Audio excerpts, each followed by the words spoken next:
प्रिय मित्रों, जय श्री कृष्ण दिव्य प्रेम रसधारा के इस दिव्य एपिसोड पर आपका बहुत बहुत स्वागत है, तो अभिनंदन है। आज मैं इस खास वीडियो पर आपसे चर्चा करूंगा एसडीएम या नायब तहसीलदार बनाने वाले वो कौन से योग हैं। अगर जन्म कुंडली में वो योग बने हुए हैं तो हमें ऐसे उच्च पदों पर जाने का सौभाग्य प्राप्त होता है।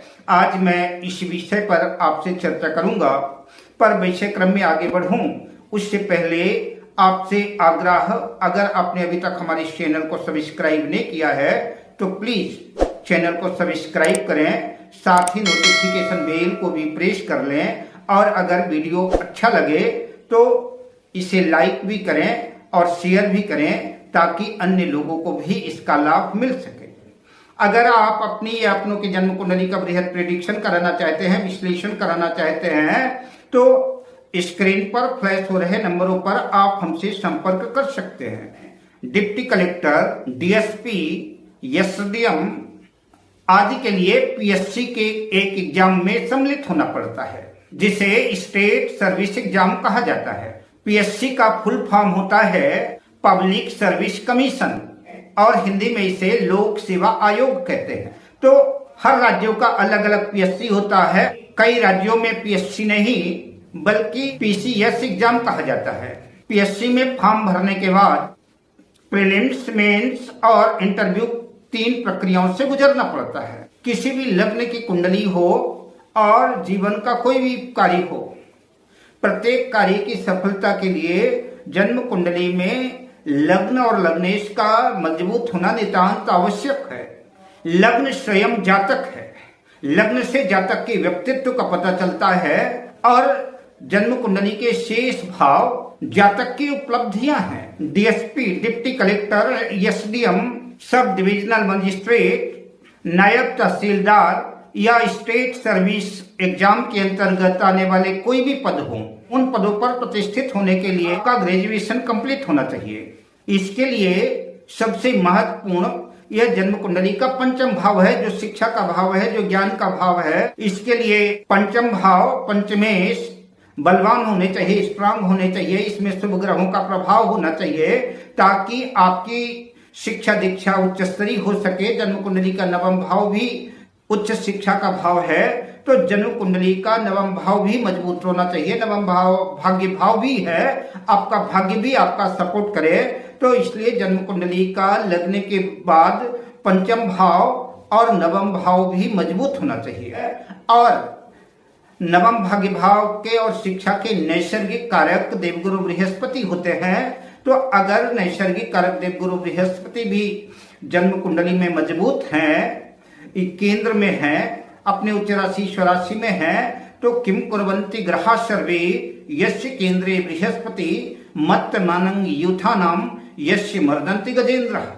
कुंडली में अगर गुरु केंद्र में अच्छे भाव में, अच्छी स्थिति में है, बलवान स्थिति में है, तो कुंडली के 1200 का संबंध तो अकेले गुरु ही कर देते हैं। जन्म कुंडली का छठा भाव यह नौकरी का भाव है, और जन्म कुंडली के पंचम भाव शिक्षा भाव से दूसरा भाव होने की वजह से कंपटीशन की सफलता का भी भाव है।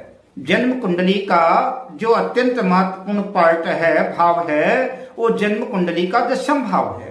कई लोगों को देखा होगा पढ़ाई किसी और क्षेत्र में की होती है और काम कोई और कर रहे होते हैं, जो कि उनके अनुकूल नहीं होता, और वो हमारी योग्यता का, हमारी काबिलियत का उचित प्रतिफल हमको मिले, उसके लिए आवश्यक है कि जन्म कुंडली का यह 10वां भाव भी मजबूत हो, दशमेश भी मजबूत हो, स्ट्रांग हो, शुभ ग्रहों के प्रभाव में हो, दशमेश और 10वां भाव की पोजीशन अच्छी हो, इस भाव पर सूर्य मंगल आदि का प्रभाव हो। जन्म कुंडली का तीसरा भाव ये आपके 10वां भाव का छठा भाव है।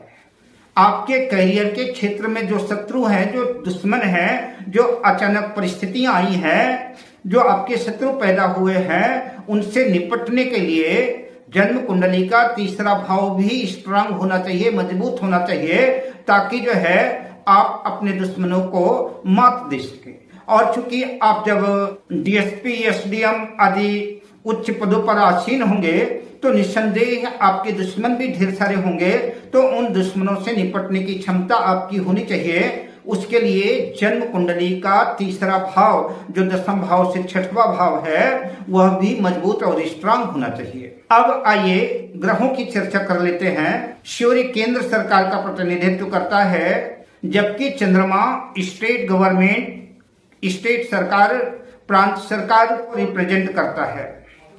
डीएसपी, डिप्टी कलेक्टर, एसडीएम, नायब तहसीलदार आदि जितने पद होते हैं ये सब स्टेट गवर्नमेंट के अंतर्गत आते हैं। अतः जन्म कुंडली में चंद्र की स्थिति बेहतर होना आवश्यक ही है। चंद्र अपनी उच्च राशि वृषभ राशि में हो या कर्क राशि में हो और चंद्रमा पूर्णिमा के आसपास जितना हो उतना ही बेहतर है। चंद्रमा रोहिणी, हस्त या श्रवण नक्षत्र आदि में हो तो फिर सोने में सुहागे जैसी स्थिति हो जाएगी, यह और भी बेहतर हो जाएगा। चंद्रमा मनसो जाता है, चंद्रमा आपके मन का भी कारक है और ये ऐसे पद हैं पीएससी के अंतर्गत आने वाले ये जो एग्जाम है, ये पद है, ये इतने महत्वपूर्ण होते हैं कि कई बार तो आपको तुरंत निर्णय लेना पड़ता है, तुरंत डिसीजन लेना पड़ता है। उसके लिए आपके मन का कारक चंद्रमा जितना स्ट्रांग होगा, जितना मजबूत होगा, आप उतना सटीक और सही निर्णय ले पाएंगे। सूर्य का भी जन्म कुंडली में मजबूत होना आवश्यक है। वो अपने उच्च राशि मेष राशि में हो या कि सिंह राशि में हो, केंद्र त्रिकोण भाव में हो, शुभ ग्रहों के प्रभाव में हो, अच्छे भाव में हो, क्योंकि सूर्य जो है आपकी कॉन्फिडेंस का कारक है, आत्मा का कारक है। आपका जब तक आत्मविश्वास नहीं होगा तो आप बिना आत्मविश्वास के एक कदम भी आगे नहीं बढ़ा सकते। इसलिए जन्म कुंडली में सूर्य का भी मजबूत होना आवश्यक है। और जन्म कुंडली में सूर्य की बेहतर स्थिति के बिना सरकारी जॉब्स की कल्पना भी नहीं की जा सकती। अगर आपका जन्म दिन में 12 बजे से 3 बजे के आसपास हुआ है तो निस्संदेह आपकी जन्म कुंडली में आपका सूर्य जन्म कुंडली के एकादश भाव में, जन्म कुंडली के दसम भाव में, जन्म कुंडली के नवम भाव, इन्हीं 3 भाव के इर्द गिर्द होगा। तो अगर जन्म कुंडली के दसम भाव में होगा तो निस्संदेह सूर्य दिग्बली होगा। सूर्य दसम भाव का कारक भी है और साथ ही साथ आपकी जन्म कुंडली में पंचमेश और दशमेश का संबंध भी बनता हो। जन्म कुंडली में मंगल भी आपके शौर्य का, आपके पराक्रम का, आपके तेज का, आपके ओज का, आपके साहस का कारक है। मंगल निर्भयता और निडरता का भी कारक है। तो ऐसे उच्च पदों पर बैठ करके किसी का दबाव आपके ऊपर ना हो, आप अपना सेल्फ डिसीजन ले सकें, अपनी निर्भयता से, अपनी निडरता से, पूरे साहस के साथ, पूरे आत्मविश्वास के साथ, बिना किसी दबाव के कोई निर्णय ले सकें। उसके लिए जन्म कुंडली में आपका मंगल जितना स्ट्रांग होगा, जितना मजबूत होगा, आपके अंदर उतनी ही शक्ति और उतना ही पावर होगा। गुरु ज्ञान के कारक हैं, शिक्षा के कारक हैं, तो गुरु की अपनी महत्वपूर्ण भूमिका तो है ही है। बुद्ध बुद्धि के कारक हैं। जन्म कुंडली में इन सब का ठीक होना आवश्यक है। आप जीवन में अपनी योग्यता से, अपनी काबिलियत से चाहे जितना बड़ा पद अर्जित कर ले, जितने बड़े पद पर प्रतिष्ठित हो जाए, लेकिन उस पर निर्विघ्नता से सफलतापूर्वक अपने पद पर बने रहें। किसी भी किस्म की विघ्न बाधा ना आए, किसी किस्म की परेशानी ना आए, बिना उतार चढ़ाव के, बिना स्ट्रगल किए सफलता अर्जित करने के लिए जन्म कुंडली में शनि का भी बलवान होना आवश्यक है, शनि का भी मजबूत होना आवश्यक है। लग्नेश दशमेश, पंचमेश दशमेश, नौमेश दशमेश, तृतीयेश खष्ठेश, लाभेश आदि का संबंध आपको पीएससी के अंतर्गत देखे गए सपने जिन्हें आप साकार करना चाहते हैं, उन सपनों को ये ग्रह स्थितियां ही साकार कर सकती हैं। अब मैं आपसे लेता हूं विदा, मिलता हूं अगले वीडियो में शुभकामनाओं के साथ। जय श्री कृष्ण।